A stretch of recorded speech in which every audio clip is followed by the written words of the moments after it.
आइए हम प्रभु यीशु मसीह के वचन में से कुछ पढ़ते हैं। दूसरा थिस्सलुनीकियों 2 अध्याय और उसके 10 से 12 आयत। और नाश होने वालों के लिए अधर्म के सब प्रकार के धोखे के साथ होगा, क्योंकि उन्होंने सत्य से प्रेम नहीं किया जिससे उनका उद्धार होता।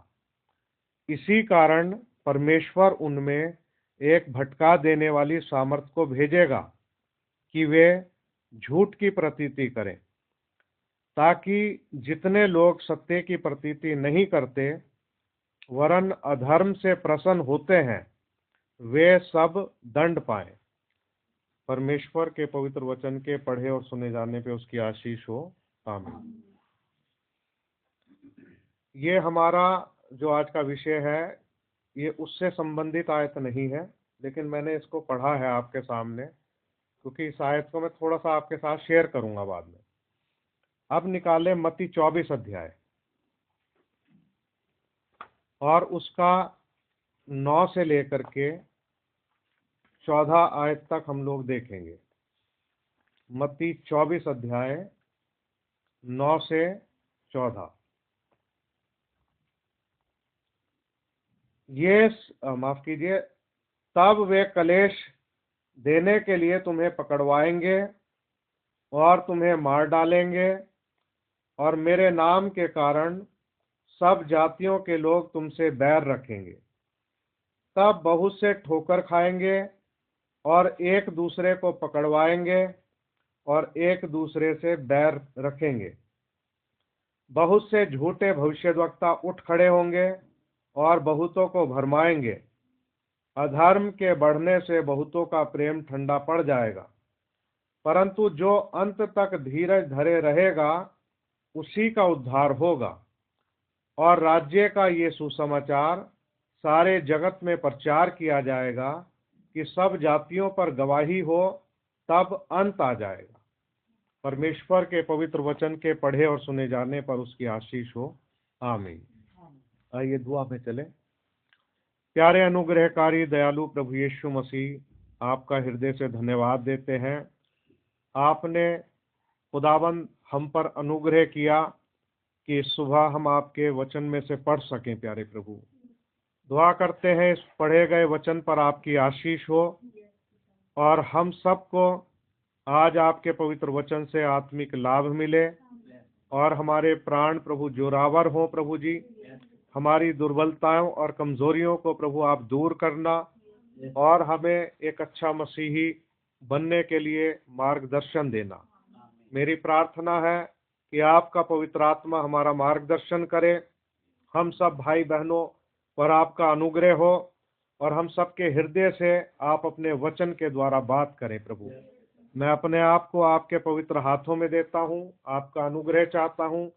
दुआ करता हूँ प्रभु यीशु मसीह इस स्थान पर आप आए और अपने लोगों से बातचीत करें। प्यारे प्रभु, मेरी दुआ है प्रभु कि आपका अनुग्रह हम सब पर हो। प्रभु, सारा आदर महिमा आपको मिले। प्रभु यीशु मसीह के नाम में दुआ मांगते हैं, आमीन।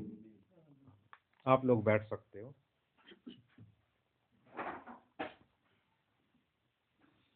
इससे पहले कि हम अपने विषय पर आगे बढ़ें, यहाँ पर इस बात को मैं जो दूसरा थिस्सलुनीकियों 2 अध्याय में लिखा है एक बार फिर से मैं आपके सामने ना दोहरा दूं इसको, और यहाँ पर थोड़ा सा कुछ कह के फिर हम आगे बढ़ेंगे। इस आयत में ये लिखा हुआ है, और नाश होने वालों के लिए अधर्म के सब प्रकार के धोखे के साथ होगा, क्योंकि उन्होंने सत्य से प्रेम नहीं किया जिससे उनका उद्धार होता। इसी कारण परमेश्वर उनमें एक भटका देने वाली सामर्थ को भेजेगा कि वे झूठ की प्रतीति करें, ताकि जितने लोग सत्य की प्रतीति नहीं करते वरन अधर्म से प्रसन्न होते हैं, वे सब दंड पाएं। तो देखिए, परमेश्वर की ये एक योजना है उन सब लोगों के लिए जो सत्य से प्रेम नहीं करते। सत्य कौन है? प्रभु यीशु मसीह। यानी कि परमेश्वर का प्रकट किया हुआ वचन सत्य है। तो जितने लोग सत्य से प्रेम नहीं करते वरन अधर्म से प्रसन्न होते हैं, अधर्म से खुश होते हैं, उन लोगों में परमेश्वर एक भटका देने वाली सामर्थ को भेज देता है। उसके बाद आप उनको सच्चाई कितनी भी दिखाओ बाइबल के अंदर, वो उस सच्चाई पर कभी विश्वास नहीं करेंगे। उसकी वजह यह है क्योंकि उनके अंदर एक ऐसी झूठी सामर्थ आ गई है कि अब उनको झूठ अच्छा लगेगा, झूठ का विश्वास करेंगे, झूठ की प्रतीति करेंगे। ये कितना ज्यादा खतरनाक है, कितना डेंजरस है ये वाली बात। ये एक इंसान की अगुवाई जो है अनाज्ञाकारिता में कहां तक ले जाएगा? दूसरी मृत्यु, यानी कि उस आग की झील तक ले जाएगा, अगुवाई करेगा। तो सत्य से प्रेम करना हमारे लिए कितना आवश्यक है, सच्चाई को सुनना हमारे लिए कितना आवश्यक है, उसको पढ़ना, उसको जानने के लिए भूखा और प्यासा होना। आज मैं कई ऐसे लोगों को जानता हूं जो व्यक्तिगत रीति से मेरे संपर्क में थे। उन्होंने वचन भी सुना और प्रभु के वचन की बातों को भी सुना, लेकिन सच्चाई पर विश्वास नहीं किया, उससे प्रेम नहीं किया। आज वही लोग मसीही तो हैं, क्रिश्चियन कहलाते हैं, लेकिन उनके अंदर एक भटका देने वाली आत्मा है, एक ऐसी सामर्थ है कि वो सच्चाई का विश्वास नहीं करते, वो झूठ का विश्वास करते हैं। और ये बहुत ही ज्यादा दयनीय कंडीशन है। एक ऐसी स्थिति जब इंसान अपने आप को बहुत ज्यादा धर्मी समझता हो, धार्मिक समझता हो, और वो पूरी तरीके से वचन के अनुसार गलत है, वो अपने आप को सही समझ रहा है, तो कितनी दयनीय दशा है कि वो मरने के बाद आग की झील में जाने वाला, लेकिन उसको पता नहीं है इस बारे में। आप सोच के देखिए इस बात के विषय में, ये कंडीशन कितनी ज्यादा दयनीय है, कितनी ज्यादा खतरनाक है। खैर, प्रभु हम सब पर अपना अनुग्रह करे। पश्चाताप एक वो रास्ता है कि इंसान पश्चाताप करके प्रभु के पास लौट सकता है और अपने मार्ग को परमेश्वर के वचन में तलाश कर सकता है, ढूंढ सकता है, और प्रभु उसकी अगुवाई कर सकता है। और बाइबल में ये लिखा है कि उस मार्ग पे जो प्रभु है, अगर मूर्ख भी उस पे चले वो भी कभी ना भटकेगा। मूर्ख भी नहीं भटकते उस मार्ग पे। प्रभु आपको आशीष दे। आज का जो हमारा विषय है वो है एक सच्चा मसीही जीवन। और बहुत सोच समझ के, बड़ा विचार करके मैंने इस विषय को चुना है, एक सच्चा मसीही जीवन। हमारे लिए ये बहुत महत्वपूर्ण संदेश है। अगर हम इसके ऊपर गौर करें, इस संदेश को अपना लें, अपने जीवन में इसको लागू करें, तो हम बहुतों के साथ भलाई कर सकते हैं और भलाई हो सकती है। एक सच्चा मसीही जीवन, इस पर हम बात करेंगे। और आज सुबह मेरे लिए ये जरूरत है कि मैं इस बात को जांच के देखूं कि क्या मेरा जीवन जो है वो सच्चा मसीही जीवन है कि नहीं है। आपके लिए भी ये मौका होगा कि आप भी इस बात को जांच के देखो कि आपका जीवन एक सच्चा मसीही जीवन है कि नहीं है। हम सब अपने जीवनों को जांच के देख सकते हैं, क्योंकि बाइबल भी इस बात को कहती है, वो यही कहती है कि परख कर देखो कि मसीह में हो या नहीं, यानी कि वचन में हो या नहीं, नहीं तो तुम निकम्मे निकले। और हम उस अध्याय में भी देखते हैं जो पहला कुरिन्थियों 11वां अध्याय है, उस अध्याय में भी हम पाते हैं कि पौलुस ने कहा कि जब तुम प्रभु भोज के लिए एक जगह इकट्ठे होते हो, यानी कि उस रोटी के लिए और दाखरस के लिए, तो पौलुस ने कहा कि अपने आप को जांच लो। तो बाइबल क्या बताती है? खुद को जांचने की बात करती है कि हम अपने आप को जांच लें और तब उस रोटी में और उस प्याले में हम शामिल हों। क्योंकि अगर हम जांचेंगे नहीं तो हमारे ऊपर दंड आ जाएगा। जांचना बहुत जरूरी है। किसे? अपने आप को। फिर बाइबल हमें यह बताती है, प्रभु यीशु मसीह ने कहा, हे कपटी, पहले अपनी आंख के अंदर से लट्ठा निकाल ले, तब तू अपने भाई के आंख के तिनके को भली भांति देख के निकाल सकेगा। तो पहले क्या करना? तिनका निकालने से पहले भाई की आंख से अपनी आंख के लट्ठे को निकालना है। अगर हम अपनी आंख के लट्ठे को निकालने में कामयाब हो गए तो फिर हम अगले स्टेप में अपने भाई की आंख के तिनके को भी निकाल सकते हैं। एक सच्चा मसीही जीवन, ये केवल हमारे लिए बात नहीं है, बल्कि हर एक उस व्यक्ति के लिए ये बात है जो अपने आप को ये कहता है कि मैं मसीही हूं, मैं क्रिश्चियन हूं। उसके लिए ये बात है, एक सच्चा मसीही जीवन। आप सोचिए कि अगर आजकल क्या होता है कि मैसेज कैसे डिलीवर होता है दुनिया में, कोई भी अगर काम होगा तो एक राज्य में किसी चीज को शुरू करना है, वो सारे में एकदम से बात फैल जाएगी इंटरनेट के माध्यम से, है ना? जो भी हमारे पास साइंस की टेक्निक है उसके माध्यम से। अगर मसीही समाज भी अगर चाहे और उसमें एक यूनिटी हो, एकता हो, तो वो भी अगर चाहे तो बहुत थोड़े से समय में इस बात को जो है एक सच्चा मसीही जीवन हर एक मसीही के पास तक पहुंचा सकता है, अगर चाहे तो। आज इस दुनिया के अंदर अगर किसी चीज की जरूरत है तो इस बात की जरूरत है कि जितने भी मसीही लोग पाए जाते हैं उनके पास एक सच्चा मसीही जीवन होना चाहिए, क्योंकि एक सच्चा मसीही जीवन ही किसी और की जिंदगी को प्रभावित कर सकता है।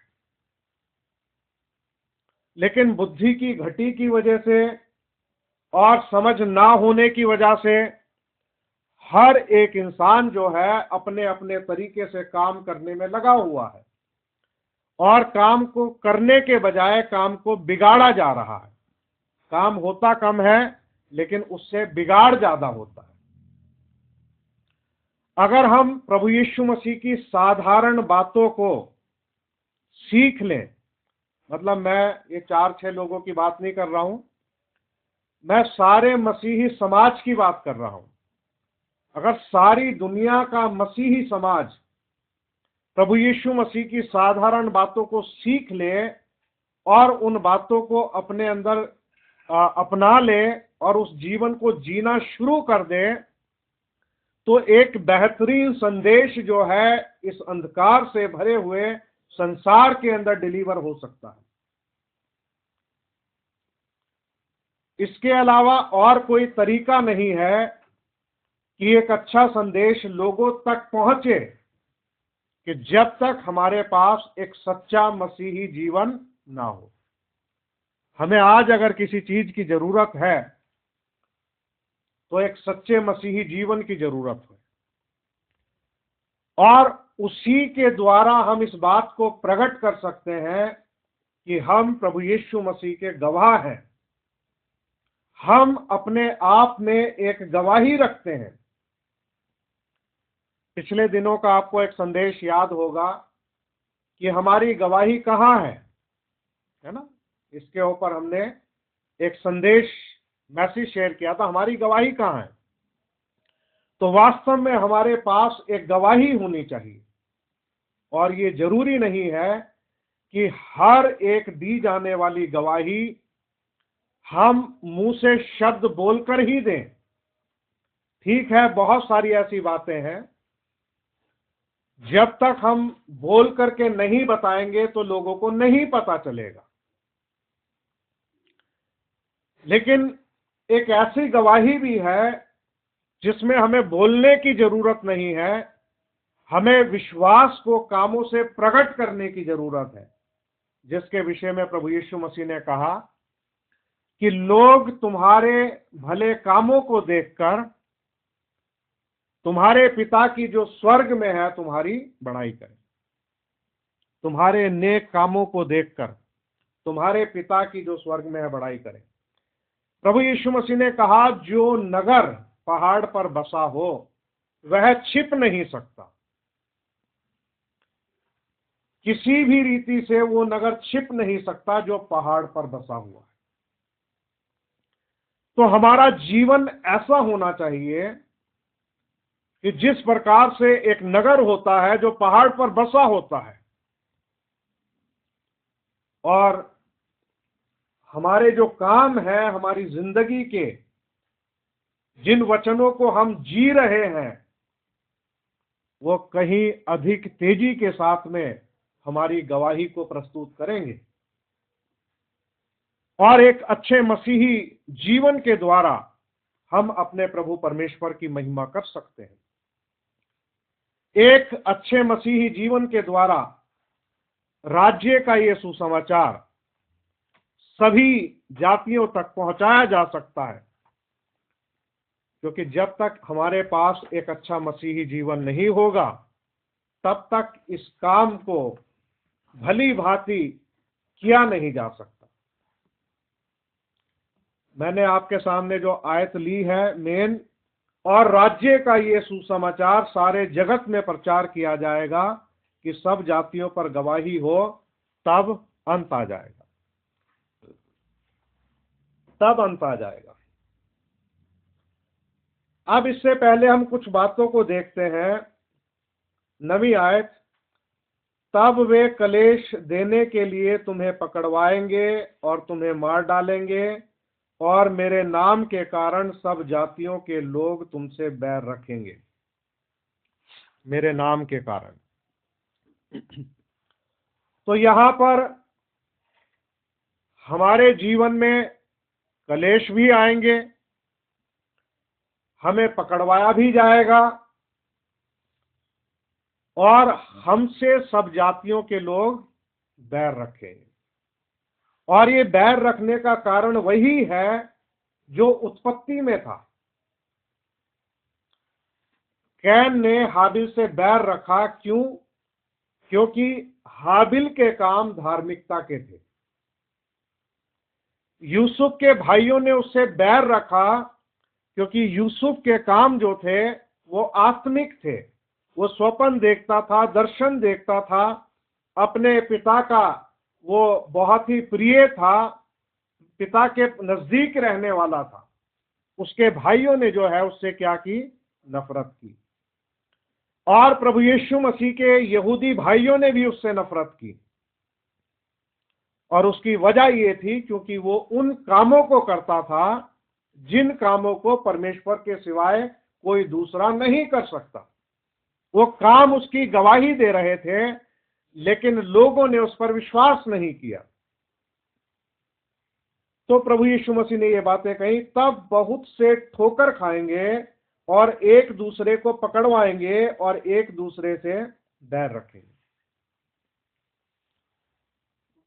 देखिए, हम बाइबल को पढ़ते हैं, हम बाइबल को सुनते हैं, लेकिन इसमें लिखी हुई बातों पर हम ध्यान नहीं देते, क्योंकि हमारा उद्देश्य क्या होता है? हमने बाइबल को कैसे पढ़ा है कि मत्ती का 24 अध्याय अगर आज हमने पढ़ना है तो शुरू से आखिर तक जितनी आयतें हैं उसको हम पढ़ लेंगे, और ये हो गया कि आज हमने मत्ती 24 पढ़ लिया, कल 25 पढ़ेंगे, परसों 26 पढ़ेंगे।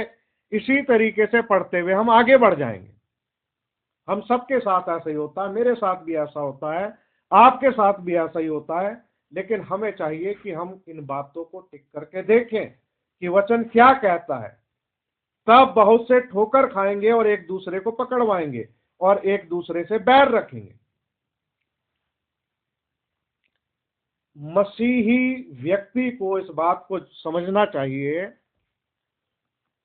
कि हमारी जो जिंदगी है, जब हम मसीही जीवन जीते हैं तो हमारे आसपास का वातावरण जो है बहुत ही सीरियसली, मतलब गंभीरता से लेने वाली बातें हैं,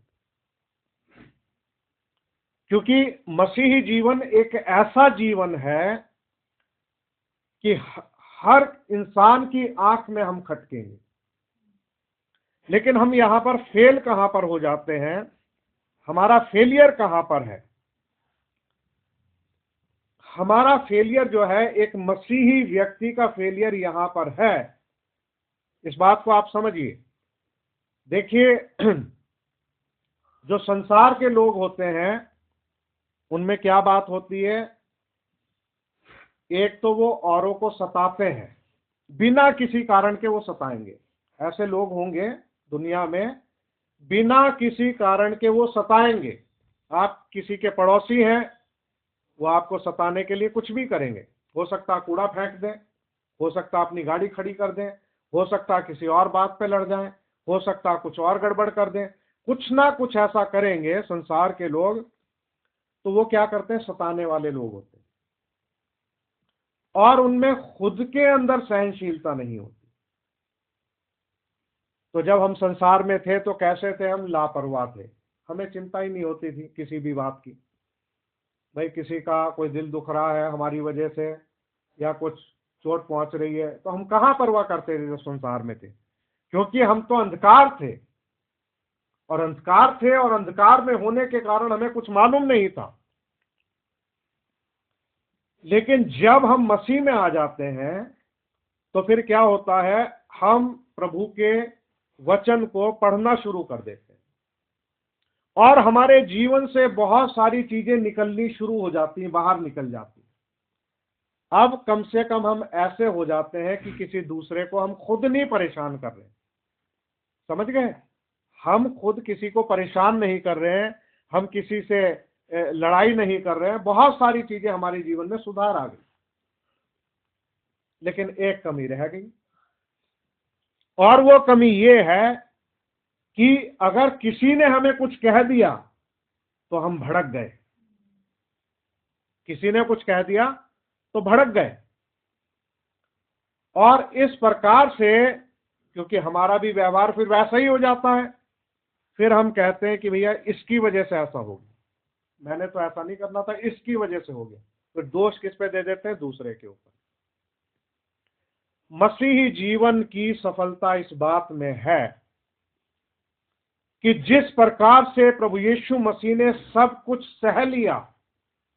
सहने का मतलब क्या होता है, जब प्रभु यीशु मसीह को गाली दी गई तो उसने गाली सुन के गाली नहीं दी। इसका मतलब क्या हुआ, प्रभु यीशु मसीह ने गाली सह ली। जब प्रभु यीशु मसीह को किसी ने मारा पीटा, उसके मुंह पर थूका, तो उसने पलट के वैसा नहीं किया। इसका मतलब क्या था, उसने सह लिया। एक बार की बात है, देखिए, प्रभु यीशु मसीह भी इस दुनिया में इसलिए नहीं आए थे कि वो थप्पड़ खाते फिरे। वो भी एक मनुष्य था, पवित्र मनुष्य। उसके अंदर सारी भावनाएं थी, प्रेम से भरा हुआ था। जब एक व्यक्ति ने प्रभु यीशु मसीह को थप्पड़ मारा और उससे कहा कि तुझे मालूम नहीं है कि किस तरीके से बात करनी चाहिए, तो प्रभु यीशु मसीह ने उसको बोला कि अगर मैंने कुछ गलत कहा हो तो उस बात पे गवाही दे। अगर मैंने कुछ गलत कहा तो उस पे गवाही दे, और अगर मैंने गलत नहीं कहा तो तू मुझे क्यों मारता है। देखिए, प्रभु ने उससे लड़ाई के वे में नहीं बोला वो बात। मतलब प्रभु अपनी पीड़ा को उसके सामने रख रहा था कि अगर मैंने कुछ गलत कहा है तो उस पर गवाही दे, कि वो बात मुझे कंडेम करे कि मैंने गलत कहा। लेकिन अगर मैंने गलत नहीं कहा, मेरी बात अगर ठीक है, तो भाई तू मुझे क्यों मारता है? मतलब एक सही बात पे आप किसी को क्यों मार रहे हो? भाई क्यों मारता है? प्रभु ने ऐसा कहा। आप सोचिए उसमें कितने गहरे भाव थे प्रभु यीशु मसीह में। उसने उस बात को किस प्रकार से व्यक्त किया। लेकिन हमारा प्रभु यीशु मसीह जो था वो सहनशील था। लिखा है कि उसने दुख उठा उठाकर आज्ञा मानना सीखा, और यहां तक आज्ञाकारी रहा कि उसने क्रूस की मृत्यु सह ली। तो यहां पर लिखा है कि और एक दूसरे से बैर रखेंगे। एक दूसरे से बैर रखना, हमारा मसीही जीवन जब तक ऐसा है। एक और आयत मैं आपके सामने बाद में पढ़ूंगा, जो गलातियों के 5 अध्याय के लास्ट में लिखा हुआ है, बाद में पढ़ेंगे उसे। तो उस आयत में लिखा है कि हम घमंडी होकर के एक दूसरे को ना छेड़े। घमंडी होकर एक दूसरे को ना छेड़े।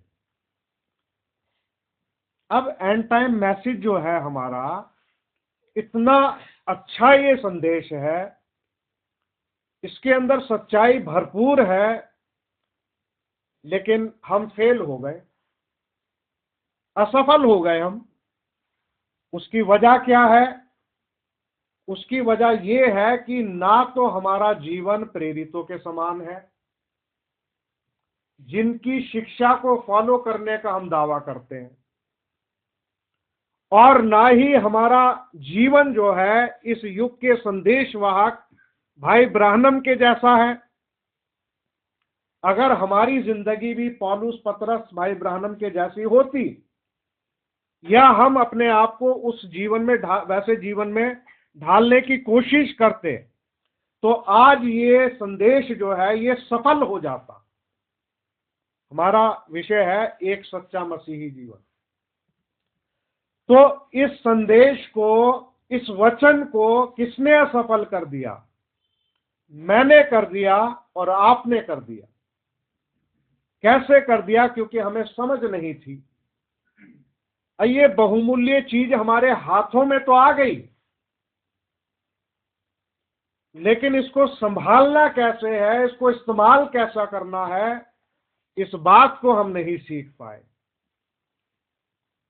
इस बात को हमने सीखा नहीं। अब आप कहेंगे कि भाई ये क्या गड़बड़ चल रही है?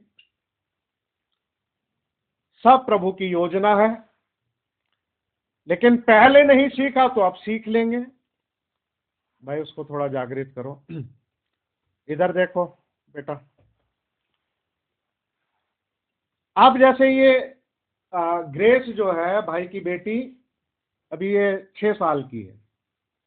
अभी ये बच्चे हैं, रूएल भी बच्चा है, ये भी बड़ी हो रही है, बच्चों में ही आती है। क्या नाम बेटा? रोज। तो ये सब क्या है? बच्चे हैं। धीरे धीरे धीरे धीरे ये मैच्योर होंगे। मैच्योरिटी कब आएगी? धीरे धीरे आएगी। अभी क्या है, इनको हर एक बात बोलनी पड़ती है कि बेटा ये मत करो, ये मत करो, ये मत करो। कारण क्योंकि ये बच्चे हैं। इसी प्रकार से जब हमारा जन्म हुआ इस वचन के अनुसार, भौतिक जन्म नहीं, आत्मिक जन्म, तो उस आत्मिक जीवन में हमें किस तरीके का गाइडेंस मिला? आज आप देखते हो बच्चे कैसे मतलब बढ़ते हैं। आप अपने विलेज में देखो, इधर उधर देखो, उनको कोई गाइड करने वाला ही नहीं है। उनको सही बात बताने वाला कोई है ही नहीं। माँ बापों की अपनी जिंदगी व्यस्त है, घर परिवार में सबकी अपनी व्यस्त, क्योंकि सबके हाथ में मोबाइल है। बच्चों को मार्गदर्शन देने के लिए, सही शिक्षा देने के लिए कोई है नहीं। इसी प्रकार से हमारे आत्मिक जीवन में हमारा हाथ पकड़ के चलाने वाला कोई नहीं था, हमारे कंधे पे हाथ रख करके हमें समझाने वाला कोई नहीं था। इसलिए क्या हुआ, इस वचन को हम हैंडल नहीं कर पाए। मान लीजिए कोई व्यक्ति लखपति है और वो अपने बच्चों को कुछ पैसा दे देता है, तो बच्चों को क्या मालूम क्या खर्च करना है। वो तो जहां चाहेंगे जैसे चाहेंगे खर्च कर लेंगे, लेकिन उस पैसे का सदुपयोग कैसे करना है, जब तक बुद्धि नहीं आएगी, मैच्योरिटी नहीं आएगी, नहीं कर सकते। तो हमारे जीवन में भी ये हुआ। अब क्या हुआ, जिसने 2 किताबें पढ़ी भाई ब्राह्मणम की, वो प्रचारक बन गया। जिसने 2-4 किताबें पढ़ ली, वो क्या बन गया, प्रचारक बन गया। भाई जिसे बपतिस्मा समझ में आ गया, वो प्रचारक बन गया। वो क्या बोलते हैं कि किसके हाथ में वो हल्दी की गांठ लग गई और वो पंसारी बन बैठा, वही हाल हुआ लोगों के साथ में। 1-2 बात समझ में आई, उस बात को लेके सबसे उलझते फिर रहे हैं, सबसे उलझते फिर रहे हैं। ये क्या हुआ, इस वचन को, अब उसमें क्या लिखा, उसमें लिखा है कि हमने इस जीवन के वचन को प्रयोग में लाए, हैंडल विथ केयर, बहुत ध्यान से उसको प्रयोग में लेकर के आए। यूहन्ना लिखता अपनी पत्री में, हिंदी में ऐसा लिखा है कि हमने उसको हाथों से छुआ, जीवन के वचन को। तो हमारा एक मसीही जीवन जो है वो फेलियर रहा है।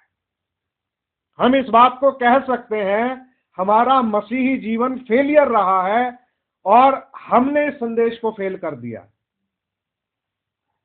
क्योंकि हमने अपनी जिंदगी के अंदर सच्चाई को नहीं अपनाया।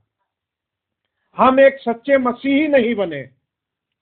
उसका कारण मैंने आपको बता दिया कि हम बच्चे थे, इसलिए इस वचन को हमने फेल कर दिया। लेकिन जो जो लोग मैच्योरिटी को हासिल कर रहे हैं, वो इस संदेश को जो है वो सफल कर देंगे। और इस संदेश को सफल करने के लिए हमें पेशेंस की जरूरत है और एक सच्चे मसीही जीवन की जरूरत है। जब तक हमारे पास एक सच्चा मसीही जीवन नहीं होगा, तब तक जो है हम इस संदेश को सफल नहीं कर सकते। गॉस्पल जो है लोगों तक पहुंच नहीं सकता सही रीति से। तो एक दूसरे से बैर रखेंगे, अधर्म के बढ़ने से बहुतों का प्रेम ठंडा पड़ जाएगा, परंतु जो अंत तक धीरज धरे रहेगा उसी का उद्धार होगा। यानी कि हमें पेशेंस की जरूरत है। एक मैसेज टॉपिक हमने प्रचार किया था कोरोना वायरस के टाइम पे, कि तुम धीरज से अपने प्राणों को बचा सकोगे। बाइबल में लिखा धीरज से। तो हमारे पास पेशेंस होना चाहिए, हमारे पास बुद्धि होनी चाहिए, हमारे अंदर स्थिरता होनी चाहिए, ठहराव होना चाहिए, हमारे जीवन के अंदर शांति होनी चाहिए। यानी कि जिस प्रकार से एक गहरा समुद्र जो है शांत रहता है, इस प्रकार से हमको शांत रहना चाहिए अगर इस वचन को हम सफल करना चाहते हैं। अब कोई हमसे बैर कर रहा है तो हम भी उससे बैर कर रहे हैं। यानी कि हम खुद से लोगों को मौका दे रहे हैं, हम लोगों के मुंह में शब्द डाल रहे हैं कि इस अंत के समय के संदेश को मानने वालों के खिलाफ उनको बोलने के लिए शब्द मिल जाए।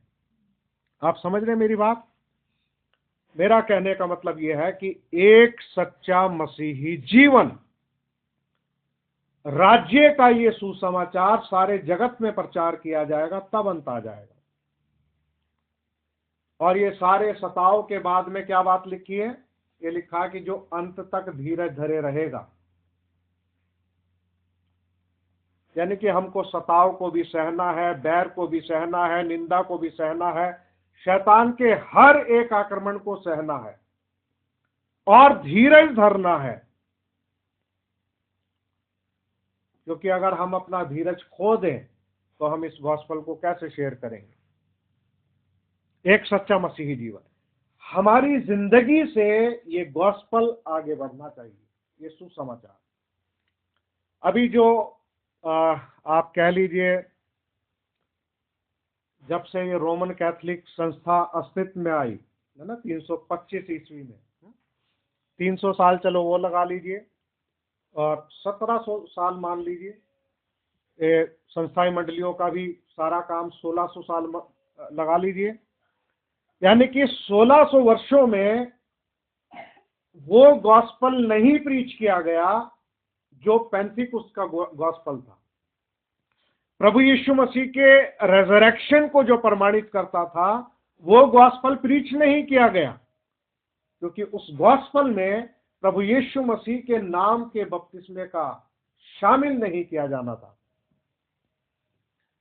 अब जो है ये गॉस्पेल सारी दुनिया में जा रहा है, और आप जानते हो कि हमारे विश्वास के एक भाई जिनका नाम इवाल्ड फ्रैंक रहा, और अब वो इस दुनिया में नहीं है, और काफी लंबा जीवन जीने के बाद में पिछले 1-2 साल शायद हुए होंगे, तो वो प्रभु में सो गए।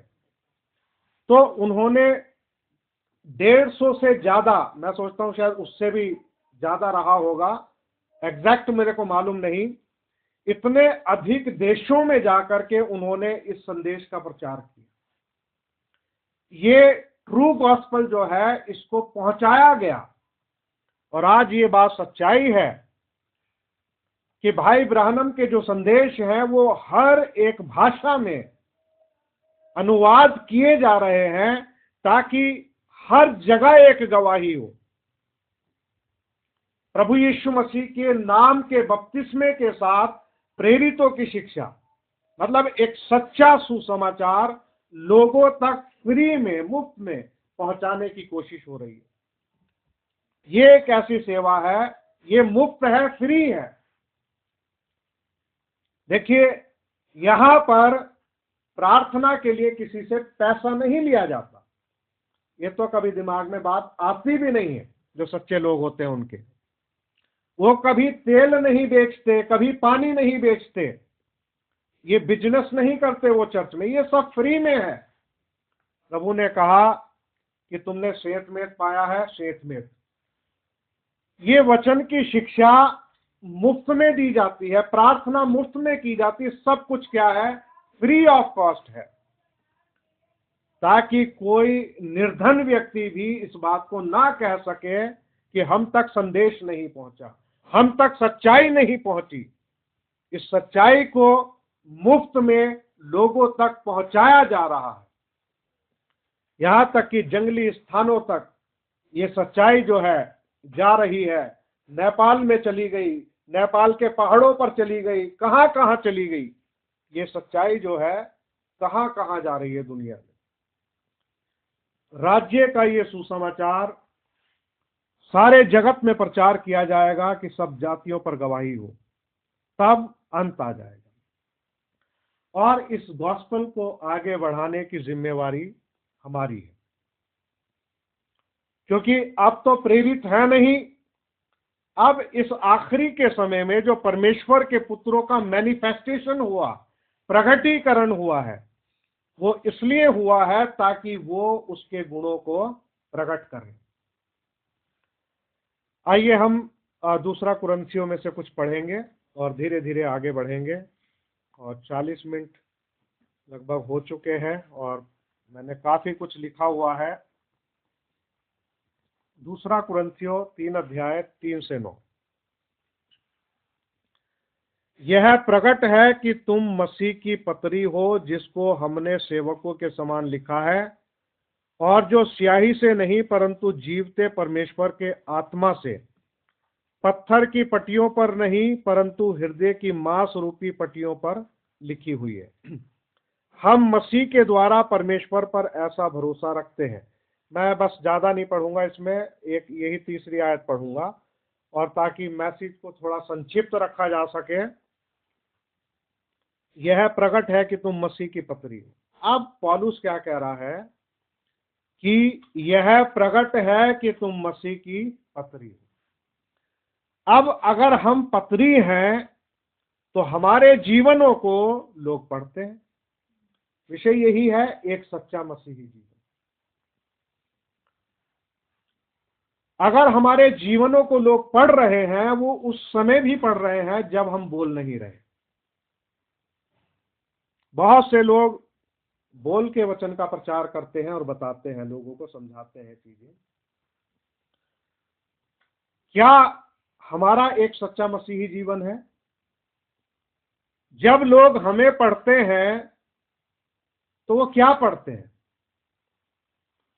क्या कोई दूसरा व्यक्ति हमारे बारे में ये कह सकता है कि भाई ये भाई या ये बहन ये झूठ नहीं बोलते? क्या कोई हमारे बारे में ऐसी गवाही दे सकता है कि भाई ये लोग झूठ नहीं बोलते? मैं सोचता हूं कि हमारे बारे में इस प्रकार की गवाही शायद ही मिले। लेकिन हां, अगर हमने झूठ बोलना छोड़ दिया है और सच्चाई के रास्ते पे चल पड़े हैं, तो कोई ना कोई इस बात को जान जाएगा, उसको मालूम हो जाएगा कि ये लोग झूठ नहीं बोलते। क्या कोई इस बात को कह सकता है कि भाई ये लोग गाली नहीं देते? क्या हम पढ़े जाते हैं हमारा जीवन? हमारे जीवनों को क्या पढ़ते हैं कि भाई हां, इस व्यक्ति को मैंने देखा, मैंने कभी नहीं सुना कि इसने गाली दी हो, इसके मुंह से गाली निकली हो। क्या हमारे जीवन को इस प्रकार से पढ़ा जा रहा है लोगों के द्वारा? क्या कोई हमारी ये गवाही दे सकता है कि भाई हां, ये व्यक्ति बहुत ईमानदार है? क्या कोई हमारे बारे में ये गवाही दे सकता है कि हां, ये अपने काम का पंक्चुअल है, अपना काम ईमानदारी से करता है? क्योंकि हम गवाह हैं तो कहां पे हमारी गवाही होगी? जहां पर हमारा क्षेत्र है काम काज करने का, उठने बैठने का। हमारे पड़ोस हमारे बारे में क्या गवाही देते हैं? हमारे मित्र हमारे बारे में क्या गवाही देते हैं? हमारे रिश्तेदार हमारे बारे में क्या गवाही देते हैं? उनकी क्या गवाही है?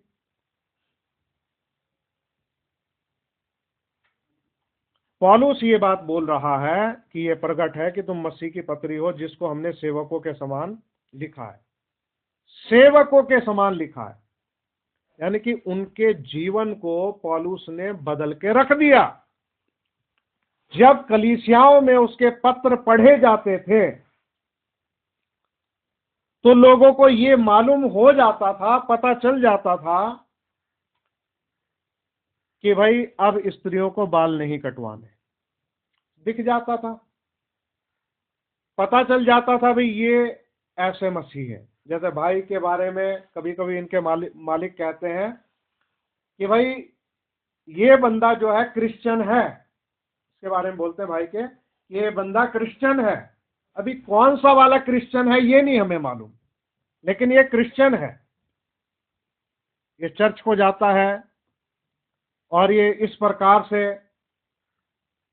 ईमानदारी से अपना काम काज करता है। तो इसके बारे में, भाई के बारे में लोग गवाही देते हैं, और मालिक साहब खुद ही बता देते हैं कि भैया वो कैमरे में दिखा देते हैं, वो जो काम कर रहा है ना उधर, वो क्रिश्चियन है। इसने अगर आपको टाइम दे दिया ना कि हाँ ये काम मैं कर दूंगा, तो ये कर देगा, ये झूठ नहीं बोलता है, वो बोल देंगे। उनको मालूम है ये बात।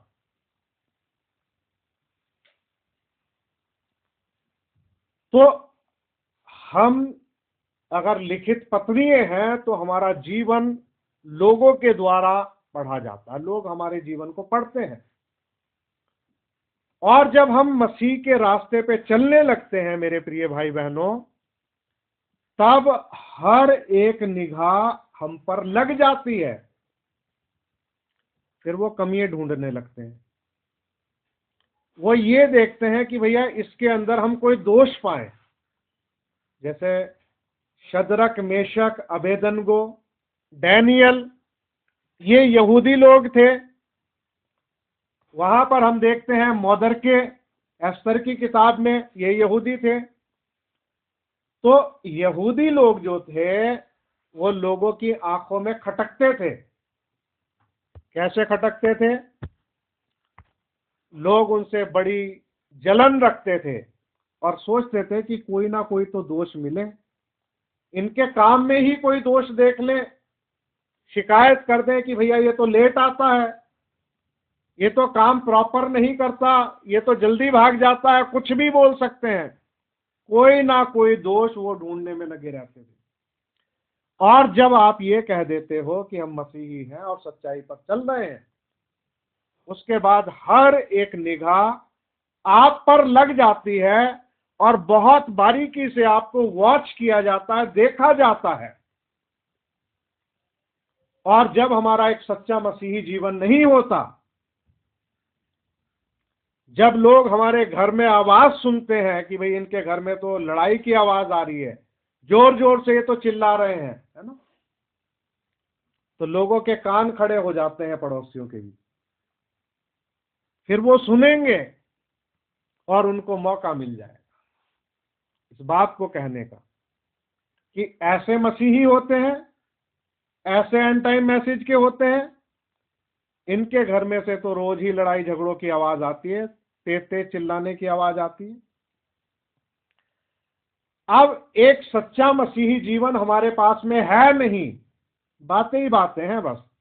बातें तो जितनी मर्जी करवा लो कि हाँ ये सरपेंट सीड है, ये बड़ी वेश्या है, ये बपतिस्मा है, मतलब बातों का तो एक भंडार है उनके पास में, लेकिन एक सच्चा मसीही जीवन ना होने की वजह से वो गॉस्पल आगे नहीं बढ़ेगा।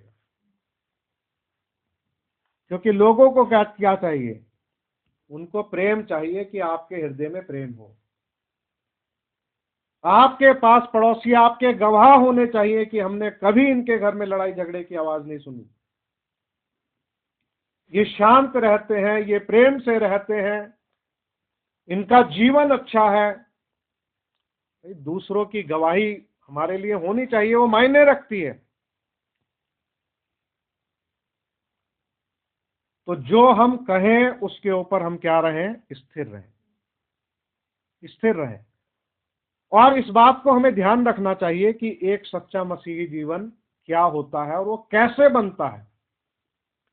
सच्चा मसीही जीवन बनाने के लिए बहुत वर्ष लगते हैं, बहुत वर्ष लगते हैं, और धीरे धीरे धीरे धीरे धीरे धीरे ये डेवलप होता है। ये एक ऐसा जीवन है, ऐसी जिंदगी है, आपको कहीं भी रह करके अपनी सुगंध जो है वो फैलानी है, किसी भी सूरत में, किसी भी हाल में। अपना नेचर आपको उनको देना है। जैसे एक फ्रूट का पेड़ होता है ना, कोई अच्छा फल है, चाहे भाई कोई उसके ऊपर डंडा मार के या ईंटा मार के या जैसे भी, और लोग फल तोड़ने वाले बड़े बेदर्दी से फल तोड़ते हैं, उसकी टहनियों को तोड़ डालते हैं, झुका देते हैं, वो उनको क्या चाहिए? फल चाहिए। और देखो पेड़ का क्या हाल होता है जब उस पर फल आ जाते हैं ना, बस उजाड़ हो जाता है पेड़। लोगों को सिर्फ और सिर्फ उसके फल चाहिए, लेकिन वो अपना टेस्ट देता है, वो अपना स्वाद नहीं खोता। उसका नेचर जो है वो उनको मिलता है, मिठास देता है, खुशी देता है। चाहे उन्होंने किसी सूरत में उसको प्राप्त किया हो, लेकिन वो अपना असर जो है वो खोता नहीं है, वो उसको बनाए रखता है, बरकरार रखता है। एक सच्चा मसीही जीवन। प्रेरितों के काम में ये बात लिखी हुई है 3:15 में, पढ़ लेते हैं इसको। प्रेरितों 3:15 यहां लिखा है, और तुमने जीवन के कर्ता को मार डाला, जिसे परमेश्वर ने मरे हुओं में से जिलाया, और इस बात के हम गवाह हैं। तो यहां पर हम देखते हैं कि चेले ये बात बोल रहे हैं कि तुमने जीवन के कर्ता को मार डाला। जब वो लंगड़ा व्यक्ति ठीक हो गया था तो उसके बारे में ये गवाही दी कि परमेश्वर ने मरे हुओं में से जिलाया यीशु को, कि तुमने उसको मार डाला जीवन के कर्ता को, लेकिन परमेश्वर ने उसे मुर्दों में से जिलाया। वो कहते हैं कि हम सब इस बात के गवाह हैं। अब वो गवाही दे रहे हैं इस बात की, क्योंकि एक बड़ा चमत्कार जो है वहां पर मंदिर में हो गया। और जब ये मिरेकल हुआ तो भीड़ लग गई और पूछा गया कि तुमने ये काम किस नाम से किया है, कैसे किया है। तब वो अपना जवाब रख रहे हैं और कहते हैं कि तुमने उस जीवन के कर्ता को मार डाला, परमेश्वर ने उसको मुर्दों में से जिलाया, हम इस बात के गवाह हैं। चेले जो थे वो गवाह थे उसके जी उठने के। आज मेरे प्रिय भाई बहनों, हम लोगों को भी प्रभु यीशु मसीह के जी उठने का गवाह होना है, क्योंकि 325 ईस्वी में इस वचन रूपी सच्चाई को, इस सच्चे जीवन को रोमन कैथोलिक ने खत्म कर दिया था, और आज ये जो है जी उठा है।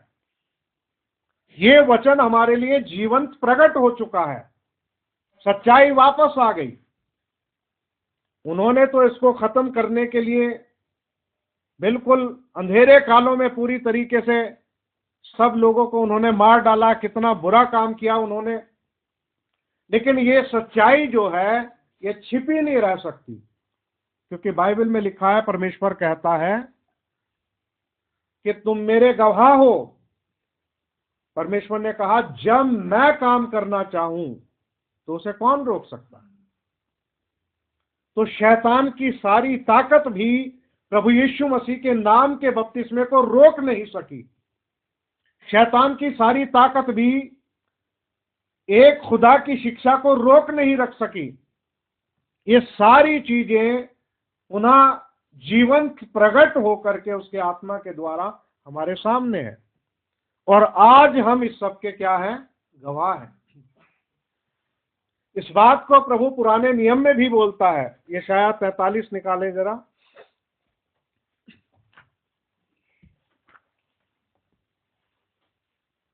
यशाया उसका 43 अध्याय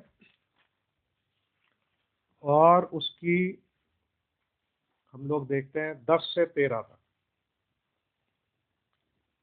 यहोवा की ये वाणी है, तुम मेरे साक्षी हो और मेरे दास हो, जिन्हें मैंने इसलिए चुना कि समझकर मेरी प्रतीति करो, और ये जान लो कि मैं वही हूं, मुझसे पहले कोई ईश्वर ना हुआ और ना मेरे बाद कोई होगा।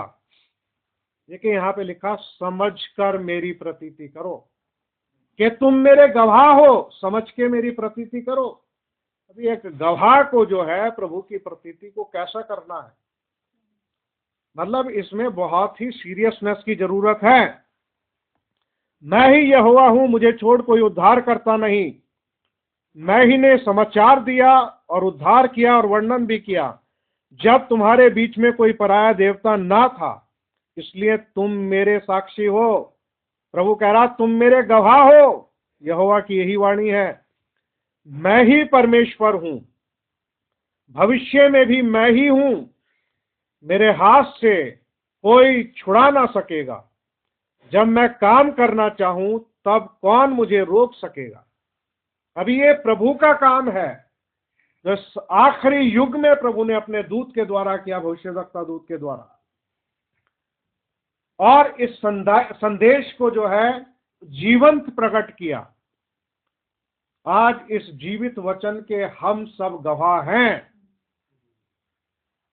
हम इस बात की गवाही दे सकते हैं, ये मामूली बात नहीं है, हम उसके गवाह हैं। तो एक सच्चा मसीही जीवन कैसे बनता है, ये वर्षों की मेहनत के बाद बनता है, क्योंकि एक युद्ध जो है हमें लड़ना पड़ता अपने आप से, अपनी आदतों से। जैसा कि बहन ने बोला कि वो सीरियल देखती हैं, वो देखना नहीं चाहती, छूटना चाहती हैं, लेकिन वो कर नहीं पा रही। वैसे अपने आप से लड़ने वाली बात है। जब आप अपने घर में बैठ करके टीवी देखोगे, सारे प्रोग्राम उस पर देखोगे, आप किस दूसरे को कह सकते हैं कि भैया टीवी मत देखना? आप नहीं बोल सकते, क्योंकि आप खुद वही काम कर रहे हो। तो आपकी गवाही कहां रही? लोग तो आपके घर में आएंगे और देखेंगे कि आप टीवी देख रहे हो, और आपकी गवाही जो है वहां पे क्या हो जाती है? खत्म हो जाती है। आप कभी ये कह ही नहीं सकते किसी से वचन में कि तुम ना संसार से, ना संसार की वस्तुओं से प्रेम रखो, क्योंकि आप तो संसार से प्रेम रखे हुए हो। क्योंकि टीवी में आपको क्या दिखता है? वो सारा संसार है। एक बार शैतान प्रभु यीशु मसीह को एक ऊंचे पहाड़ पर ले गया और उसने सारे राज्य और उसका विभव दिखाया उसको, और कहा कि सारे संसार का मालिक मैं हूं, अगर झुक के मुझे प्रणाम कर दे तो मैं सब दे दूंगा तुझे। तो शैतान ही दिखाता है। आज जो दुनिया की सैर जो करा रहा है टीवी के माध्यम से, ये शैतान करा रहा है। लेकिन हमें पता नहीं कि हम अपने कीमती समय को व्यर्थ के प्रोग्रामों में कैसे गंवा देते हैं और अपनी गवाही खत्म कर लेते हैं, और लोगों के मुंह में शब्द डाल देते हैं कि भैया ये एंड टाइम मैसेज के लोग हैं, ये इस प्रकार से जीवन जीते हैं। कभी तो ये कहते थे कि हमारे घर में हम टीवी नहीं रखेंगे, अब देखो बड़ी बड़ी एलईडी में प्रोग्राम देख रहे हैं। कहां रही हमारी गवाही? कहां रहा हमारा सच्चा मसीही जीवन? मेरे प्रिय भाई बहनों, हम अपनी बातों से, अपने शब्दों से लोगों के जीवनों पे प्रभाव नहीं डाल सकते, जबकि ये चाहिए कि हमारी एक ऐसी जिंदगी हो कि लोगों को प्रभावित करे, प्रभु की तरफ खींच ले। वो कैसे खींचेंगे? कि ना तो हमारी जिंदगी में कोई प्रार्थना है, ना हम बाइबल पढ़ते हैं, ना हम चर्च को जाते हैं, और ना ही हम मसीही जीवन जीते हैं, और जिन बातों को हम बोलते हैं उनको हम पूरा भी नहीं करते। तो मेरे प्रिय भाई बहनों, आज के इस युग में, आज के इस समय में हमारे पास एक सच्चा मसीही जीवन होना चाहिए। तभी हम लोगों के जीवन पर प्रभाव डाल सकते हैं और अपनी जिंदगी से ये सुसमाचार, सुसमाचार क्या है? प्रभु यीशु मसीह मेरे पापों के लिए मारा गया। अगर वो मेरे पापों के लिए मारा गया तो अब मेरे जीवन से पाप खत्म हो जाना चाहिए। भाई किसी पॉइंट पे तो आके हम तौबा कर लें, तो हमारे जीवन से एक पॉइंट पे आके पाप खत्म हो जाना चाहिए कि वो मेरे पापों के लिए मारा गया, गाड़ा गया, तीसरे दिन मुर्दों में से जी उठा। जब हमने उसके नाम में बपतिस्मा ले लिया है, तो हमारी वो नए जीवन की सी चाल कहां है? अभी कैसे पता चलेगा कि भाई ये मसीही जीवन है? हमारी चाल से पता चलेगा। तो कहां है वो हमारी मसीही जीवन की चाल? मेरे प्रिय भाई बहनों, मुझे और आपको, हम सबको मसीह को जवाब देना मुश्किल पड़ जाएगा। बेशक हम एक दूसरे से नाराज हो सकते हैं, एक दूसरे को कुछ कह सकते हैं, गुस्सा मान सकते हैं, अपना रास्ता ले सकते हैं, लेकिन हमें मसीह को भी तो जवाब देना है। तो उसे जवाब देना हमारे लिए मुश्किल हो जाएगा। हम क्या जवाब देंगे? केवल एक ही सच्चाई है इस दुनिया में जो हमें पिता तक पहुंचा सकती है, अनंत जीवन दे सकती है, और वो सच्चाई है प्रभु यीशु मसीह, उसका वचन।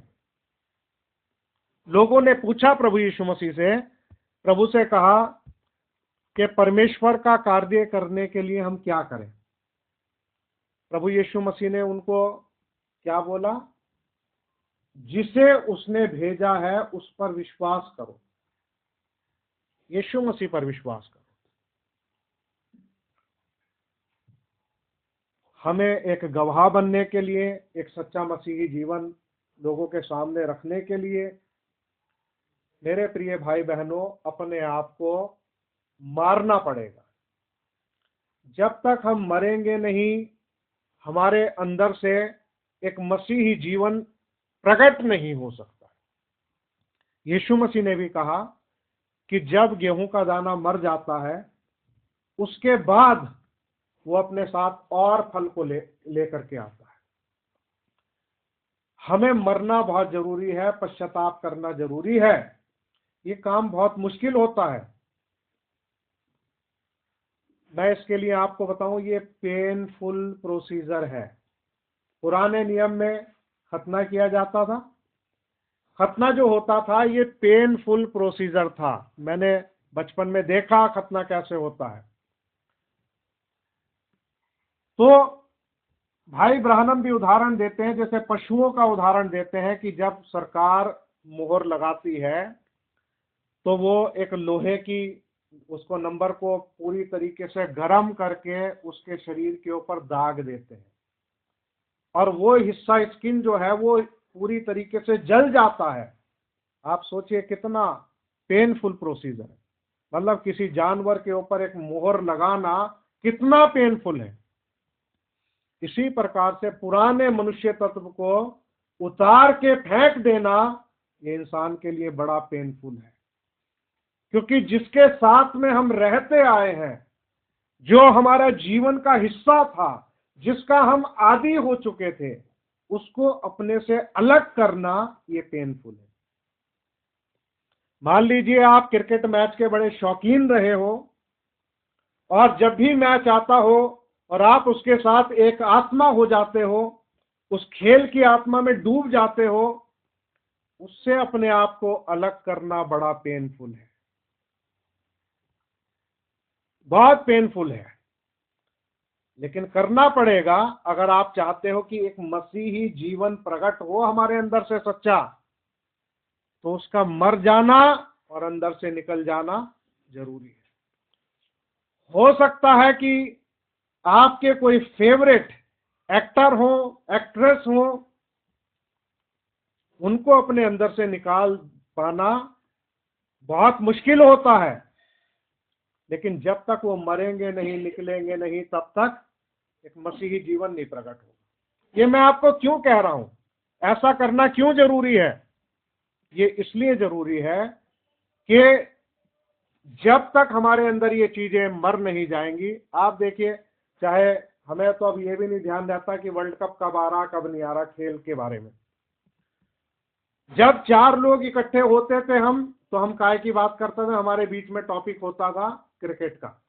कभी उस खिलाड़ी की बात हो रही, कभी उस खिलाड़ी की बात हो रही है। जब फिल्में देखते थे तो फिल्मों के हीरो का टॉपिक होता था हमारे बीच में, वही हम बात करते थे। लेकिन जब हमारी जिंदगी में मसीह आ गया है तो हमारा विषय क्या हो जाता? मसीह हो जाता है।